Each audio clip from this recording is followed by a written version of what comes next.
Buongiorno, buon pomeriggio, e buonasera, Lazio world. Welcome to our instant reaction pod. Consider this your stoppage time as we review Lazio Inter. I am your host, Sean McIntosh, joined by my co-host, Caleb Adams. Caleb, here we are once again off the heels of defeat 2-0 this time to Inter in Stadio Olimpico. How are you feeling? I think I'm feeling like everyone else is feeling right now, just disappointed, because it's one thing to lose off of awful performance. It's another one to lose where we actually had a shot of winning, right? So it's a different type of disappointment, but we'll get into it. Yeah.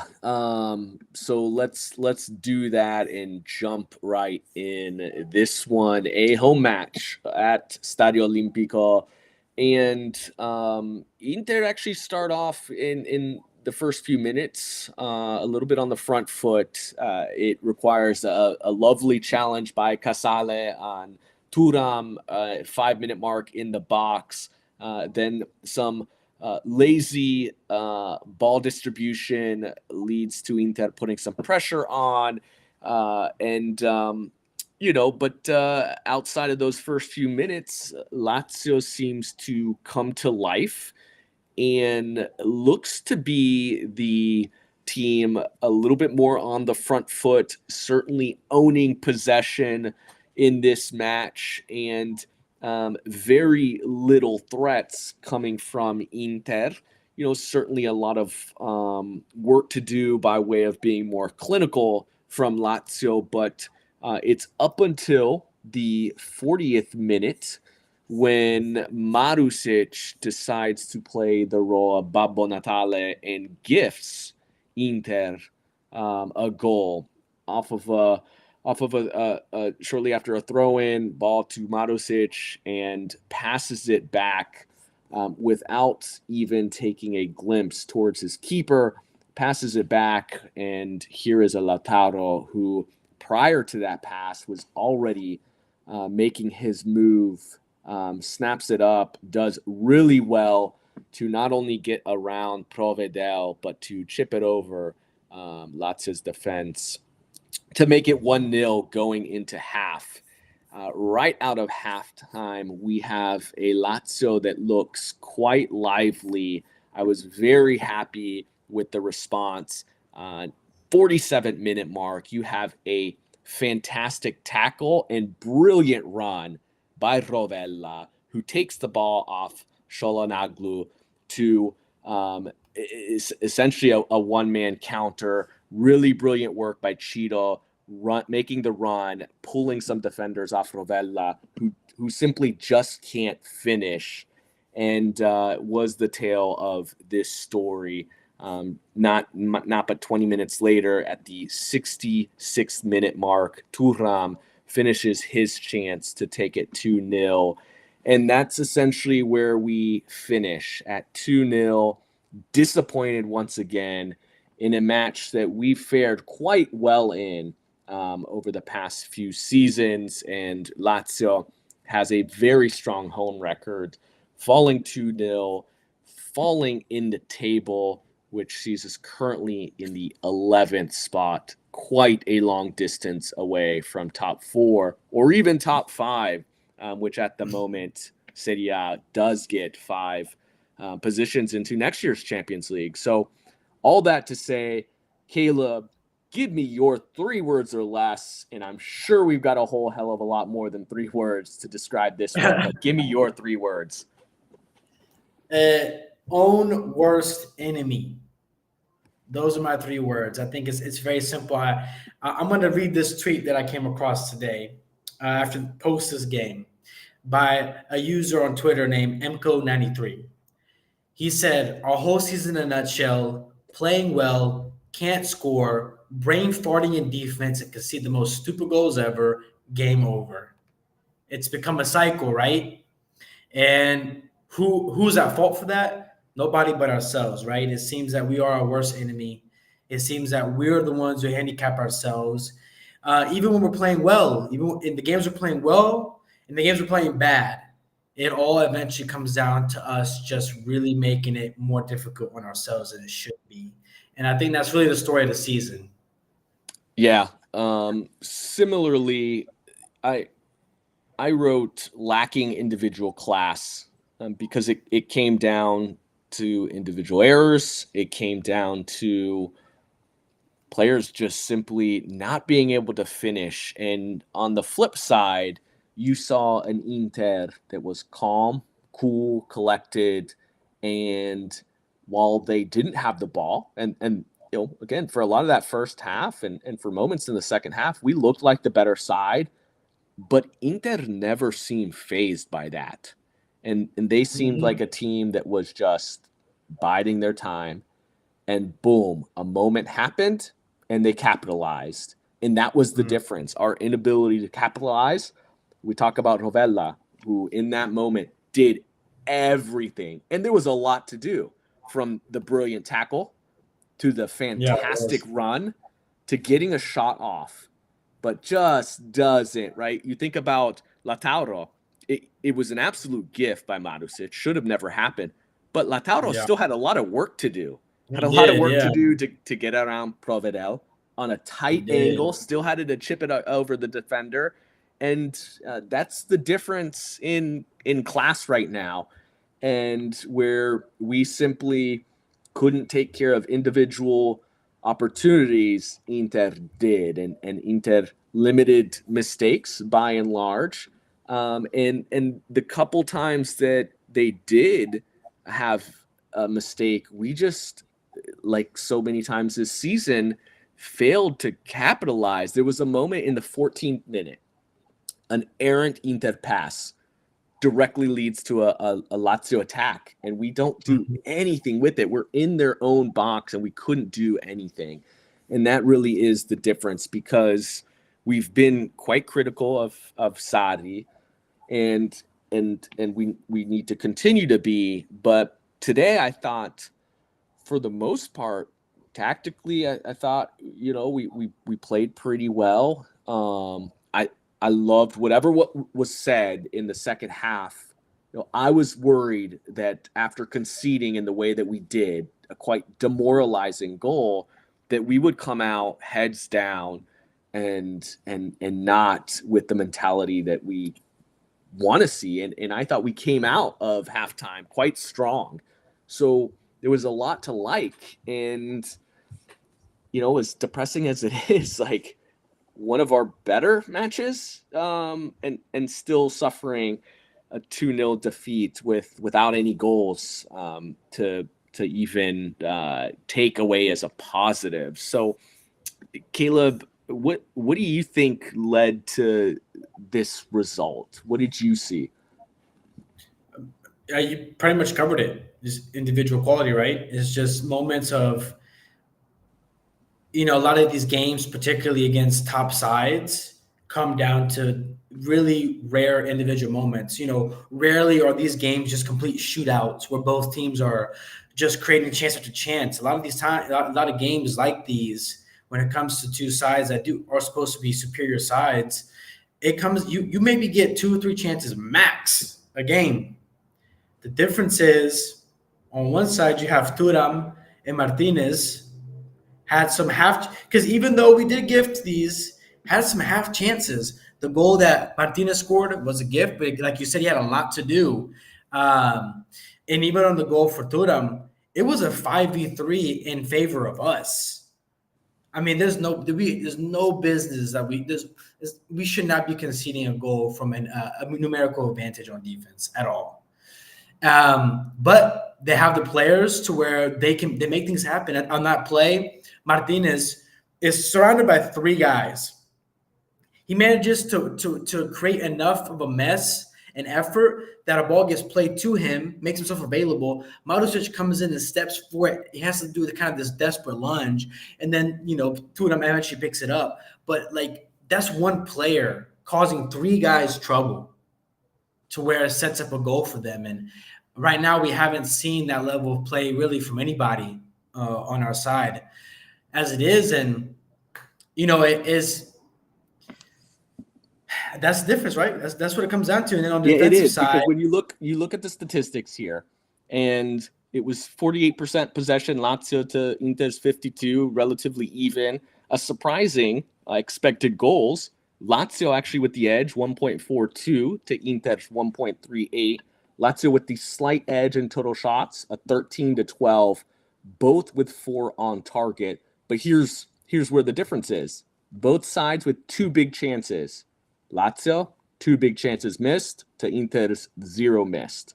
And that's what it comes down to, a difference there in just finishing those opportunities. Even early on, 28th minute, Zaccagni with a brilliant cross to Cheetah. Far post, Cheetah just a little bit off target. You've got opportunities where there is off of a corner in the 48th minute mark. Kamada has the ball in and around the box with a really nice chip far post to his left, and nobody's there. Nobody's there when somebody should have been. There's moments 56-minute mark. Maybe our biggest opportunity outside of the Rovella. Cheeto does brilliant to bring the ball down with his chest, back turn to goal, receives the ball. Felipe looks like he's coming in. You can't tell if he's dummying it or if he just misses. But the ball then sits nicely for Kamada, who gets it all wrong and slices it, and it's not even an attempt on frame. And those are the clear examples where a 3-on-5, Inter is not just making something out of it that's dangerous, but they're scoring goals versus our opportunities aren't even on frame. We're not even putting Jan Sommer in a position to have to make a big save. And those are just things that we've got to do better, or the season's going to continue to be worse. And it's hard to believe it'll get much worse. But, early on, what did you think? Let's think about, let's take a step back and now focus a little bit on what Sarri has some control over. That's the starting 11, some of the substitutions. What did you think of the insertion of Kamada over Luis Alberto? Because that was probably the biggest one. Everything else seemed to be rather status quo. Give me your thoughts on that, not substitution, but that starting 11. You know me, I really like the idea of Kamada and Guendouzi. I think it provides a lot more. We talk about this balance thing, but I don't think it's balanced necessarily at the cost of something else. We talk about balance with like the fullbacks and stuff like that, but it's always at the cost of something, right? You know what I'm saying? If we bring in a Marusic, we definitely miss out on attack. But with Kamada coming in for Alberto, I think we're stronger defensively. And I think we have just as much going forward, even though Kamada hasn't really shown that sort of final touch yet that he's shown at Frankfurt. But one of the comments here mentioned, and one thing that I actually wanted to talk about before I even saw this comment was one thing that I really like about Kamada on the field, both in Guendouzi too, that I don't see from Alberto, is yes, that Kamada moves the ball quicker. However, he can do it with both his feet. There are certain passes that he makes. Like I don't know what minute it was, but it was a pass where he received it, and I think it was Zaccagni making a run, and he had a bunch of space. But that pass could only be made on a left foot. It was a pass that could only be threaded in there if it was with your left foot, because otherwise the angle would be cut off on the right. Kamada, sure enough, takes a touch, puts on his left foot, and weighs it real nicely into Zaccagni's path, creating a chance within the box, right? So for me, that's what I really enjoy about Kamada's game and why I like him there is that Alberto's definitely really reliant on his right foot. And when you're playing on the left side of the midfield and you're right-footed, like those passes wide, even those crosses that you want to do sort of a outward curl on are more difficult. So that's what I like Kamada in that position, particularly because both him and Guendouzi are quite two-footed. And so I appreciate that. But I really think that the biggest, and maybe this leads to our next segment, but I think the biggest sort of question mark right now with lineups is Pellegrini. Alberto Kamada right now, Alberto hasn't really shown anything to like lock that place, but neither necessarily as Kamada, to be fair. But can we talk about the left back position? Can we talk about this? Adrian Trito on YouTube comments in and says, I can't believe Sarri didn't sub out Marusic for Pellegrini. It's sending a bad message. Only used 4 subs today. Caleb and I were texting each other, and we've been pretty vocal about this on a number of episodes. But we certainly have an appetite to see Pellegrini in a match like the one today, in which we're not only down 2-0, but in large part due to the player playing in the position that Pellegrini should be playing in. And so we're chasing goals. We've heard balance. We've heard, the desire to have some more stability out of that left back while playing with Lazzari. But we're chasing a game and chasing it desperately, so much so that you've got Gila making darting runs in an attacking position. And Pellegrini, one of the few players on this roster who can whip in a nice ball. We've talked about the lack of service for Ciro, for Tati.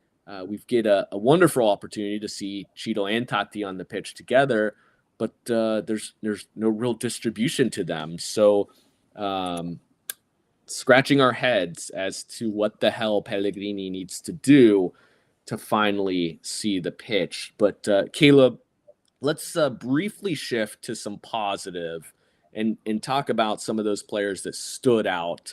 Who was your man of the match tonight? I think we're going to be pretty aligned on our choices this time around. But for me, it was Rivella.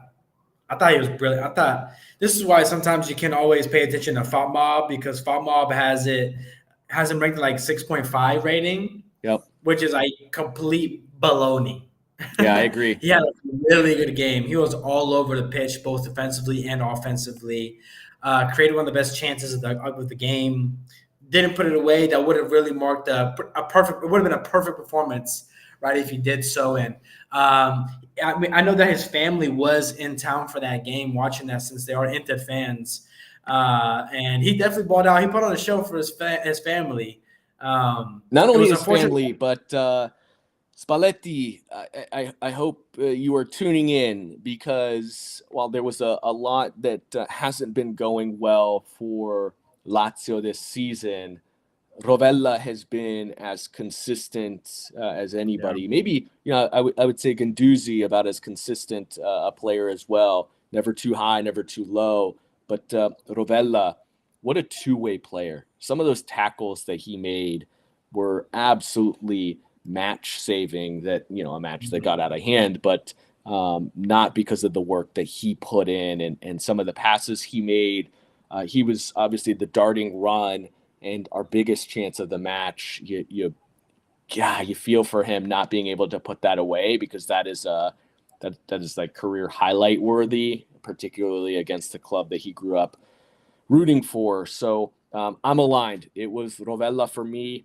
Great point about the FOTMob, because kids that don't like to watch the matches take it straight to some of these websites with statistics. Those don't tell the full story.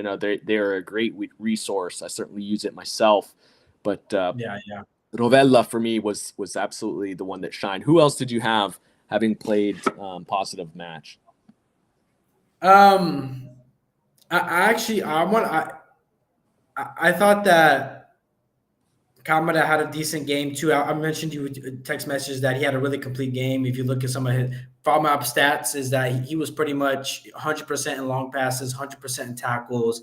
They won 5 out of 7 duels. He had a really sort of he made, there's games that he's been invisible. And I feel in this game he was a lot more predominant, right? He was a lot more noticeable. If he doesn't miss that chance, I think Laziali feel a lot more positive about him. Yeah. I think you're right. Taking a step back, you see this is probably the best, maybe outside of Napoli, which was the best we've looked all season. Our midfield looked pretty decent. Maybe some of the performances, it's so funny. Like, these performances have been so bad that you see anything half decent, and I'm like, wow, this is great. Look how well we're performing. This is like Barcelona, prime Barcelona. But yeah, we looked a little bit more cohesive. So credit to all three in the midfield, and Kamada was a big part of that. I think it's just he's got to he's got to continue to insert himself. I Yeah. hope that he doesn't lose out on opportunities, but I would agree. I liked what I saw by and large. What did you think of Gila today? I thought I think Gila showed he might need to be playing fullback with that speed he's got. Yo, he was flying. That run he made on offense that you mentioned, like he was flying. I mean, he was. I, I generally he might be one of the fastest players on the team. Yeah, I Some of the mean runs that I saw between today. Lazzari, I mean that is a back line when those two are playing that has some pace for sure. I mean he had a tackle on Turam after chasing it down. I mean Turam is a player with pace, and Gila outpaced him to win the ball back, and that said all you needed to know about the type of speed that this player has. Yeah, I thought he put in a solid shift. I think if there were any questions about him being a useful player, I think those have been answered. There was another remarkable moment for me that stood out with him. 53rd minute, he spins. He does a 360 spin out of a defender challenge, and then right away plays a long ball to Cheeto that breaks him. I was just astounded. I mean, he looked absolute world class in that moment. Now he's far from that and still has a lot of work to do, but he had some moments that really showed that he could be a player. So it's been nice to see the development of obviously we've talked about Patrick, but now Gila to be useful. We've got to fix a lot of other areas of the game. So let's shift to our bidone, and I think we're probably going to be aligned because it's hard to think of anybody else. But bidone of the match, I had Mr. Marusic. Did you have anything different? Nah, man, and it's getting bad because it seems like almost every single pod we've had in like the past month has included some major mistake from him in every single one. It's one thing to have a bad game, but it's starting to become a trend, and that's when questions really need to be asked. Not one match, but when we're seeing some of this consistently, Yeah, sell I him to mean, Saudi Arabia. Like I mean, winter get window, him out. get him out at this point. He's been a very serviceable player. The frustrating thing is that he's standing in the way of a player that has looked Mhm. solid in his appearances and a player that we all want to see. But today, we're the reason why you play a Marusic is because he's supposed to be the safe pick, and when he Mhm. is the one making Mhm. egregious errors that you would see from a first year player, not even a first year player, a primavera player, maybe, then it's time that he loses his spot. So, Mhm. what I want to see beginning next match is for Pellegrini. I don't want to see Marusic. Now I'm I'm worried that we go back to a Hisai, a safe pick, but um, against Empoli, our next match, we've got we've got some time between that. We've got no midweek matches. Play Pellegrini for crying out loud. I mean, so yeah, I think we're aligned to Bidone for this one. Was there anyone else that stood out to you from a negative that was maybe also in contention? I don't know, man. I don't think so. Nah, really not. I really can't. Even with Lazzari's red card, I can't even say him because I thought he Yeah, had, well, he let's had talk quite. about that. I mean, right, like what an absolute crock because you've got Darmian who intentionally takes down Zaccagni in the first half, and Zaccagni's got loads of space in front of him. It's a threatening attack. Takes him down, a very clear yellow, none Mhm. given. And then Lazzari, with the ref right in front of him, gets pulled down, taken down from behind, very frustratingly. Says Vafangul. something that is, he tells the ref to F off. Yeah, And a straight red. I mean, is this just how bizarre, harsh? I mean, harsh, right? To say the least. bizarre. Yeah. I don't know the official rule book of like Serie A, like how they approach that. I know that like a league like MLS is super on top of sort of bad mouthing or screaming at a ref that you get yellowed. But even a league like MLS where that's like locked down hard on, they're not giving straight reds for that. So I find it so bizarre that he gave him a red. I was so confused when I saw that. I was so confused when it first happened. I'm like, wait, what happened? Yeah. So And now if I here we come to go into they're all important matches right now, but we're playing an Empoli side. Throw it out. There are no matches that we should win at this point, right? We are a bottom. We are second half of the table team, and Yeah. now we are without Lazzari. Does this? Yep. Let's hope maybe that gives the opportunity for Pellegrini because Marusic is gonna. Adrian Trito actually points that out here that Lazzari is obviously suspended, but we will likely see Marusic now on the right. So it's going to be a toss up between Hisai and Pellegrini. So I think the odds are probably in favor that we should see a Pellegrini. And I do want to touch on this as we're wrapping up here. I don't know if you watched last game, had a chance to, but I want to address what Erfan said here. And post game, last game, it stop me if you saw it yourself already, but No, go ahead. And he's just for those not that are listening on audio, Erfan on YouTube comment says, "Don't forget Hisai's reaction in confrontation with Sadi against Hellas Verona. Sadi has lost the dressing room." So. and I want to discuss Sadi particularly with you. But last game, Hisai comes off. He gets substituted off. He's clearly upset. He's yelling at Sadi about something. I don't know if it's about his playing time. I don't know if it's about him coming off. I don't know if it's a tactical thing of like, Sadi, how are you not seeing this? We need to change this. I don't know what it is. However, he not only just yells at Sadi, he just walks to the locker room mid-game.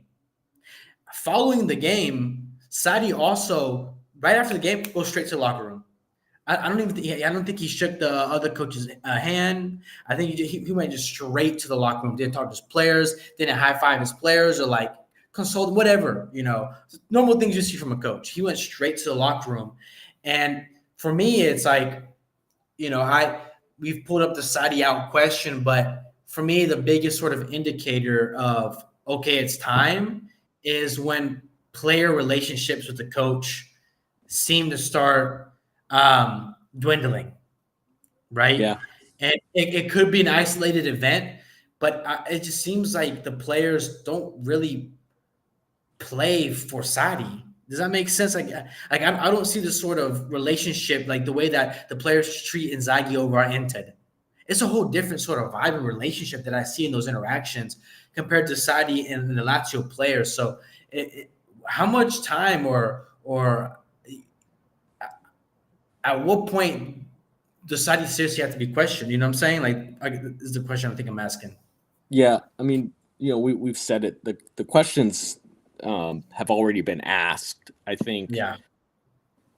The big question when you talk about a manager or sacking a manager is who do you bring in, and particularly if you're going to do it mid-season. I mean, Thiago Motta right now, he's not a manager that's going to leave mid-season, but he's a manager that's doing well for himself and putting himself on the map as somebody a lot of teams would like to see. I'll kind of throw back another question for you along this lines as we start to really examine whether or not this is the team that we maybe thought it was. Last year we had to bow out of Europe to compete, and Sadi said it. This team wasn't built for two competitions. I think we all knew, especially last year, but we thought there was some depth going into this year. But we have prioritized. I don't want to say we prioritized it over the league because we have played our strongest rosters, our strongest 11 for each of these competitions. And you saw the difference last year in what we were able to accomplish. And a lot of folks say we exceeded expectations, which of course I believe last year. Nobody would have pegged Lazio to be second in the league. But it took us bowing out of Europe to get there. Very simply, are we just not built for two competitions? Is this team not as strong as maybe we all thought it was? Or is it simply Sarri not getting the most out of this team? I still strongly believe it's Sarri not getting the most out of this team. And of course, I because this is how I sort of gauge it. I look at other teams in particularly Champions League. I look at other teams like Inter.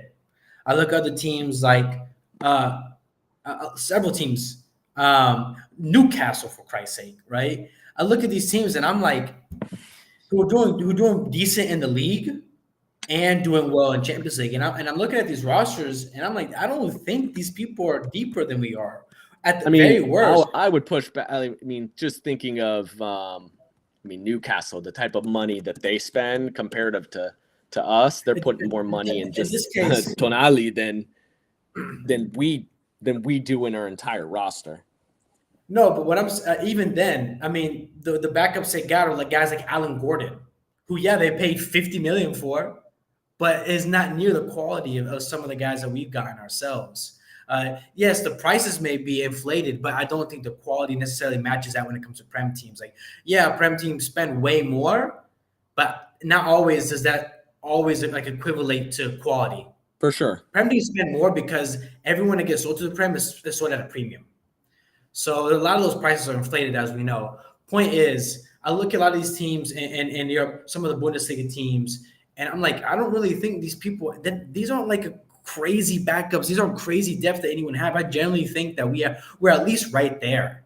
We're at least at the midpoint of those levels. Yeah, but again, when you're talking about teams like Inter, that's a top two team in the league in spending. We are typically around the sixth place mark when it comes to our wage bill and our spending. So, anytime we achieve top four, it's exceeding our spending, maybe not our expectations, but it is exceeding our spending. So, at the end of the day, we do have to look at the type of roster we have, because this isn't now.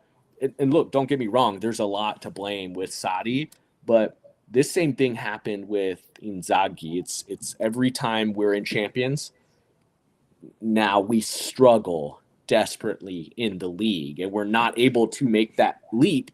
And for me, that just points to this squad not being strong enough to play our best players in both competitions. And let me say this one thing too. Like, I'll look at today's example. We look at Inter squad. Inter, they subbed in Klaassen, Arnautovic, Aslani, Fratesi, Augusto. Arnautovic was a top scorer but Arnautovic was a top scorer in the league, one of the top scorers, for a number of years. You compare that to Tati. He's 34. Just last year, if you're looking at his statistics, look at them last two seasons. He was at Bologna before.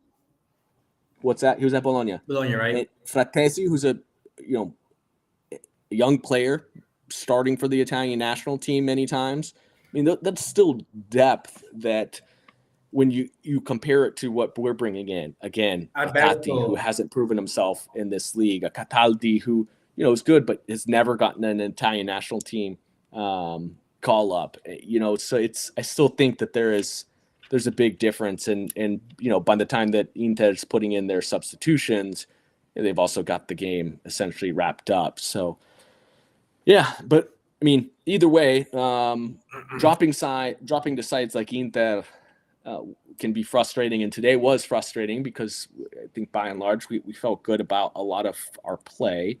It's the matches against smaller sides that we don't really have an excuse for, and we've got Empoli coming up, and then Frosinone, so it's sides that we should beat, but we've failed to do so this season. So yeah, lot to do, a lot of work to do. I'm getting tired of having to dwell on these negative things, and hopefully, Caleb, we can get back to a place where we are celebrating more than just Roma losing. Yeah, So we've got to be able to take advantage, and again, some opportunities today to get a little bit closer to a top 5, and we let it slip away. And so. But win, lose, or draw, we're going to be there to cover it. As always, if you are listening to our audio platforms, please follow us. We're on Spotify, Apple. Give us those 5-star ratings. It does go a long way in helping us grow. Please, if you like what you're hearing and you're tuning in on YouTube, hit that subscribe button. Help us grow. And we're on social media on every platform, your TikToks, your Twitters, and your Instagrams. But win, lose, or draw, depressing moments, we're here for it. We're excited to cover the remainder of these matches up until the new year and during the holidays. So, as always, sempre Forza Lazio.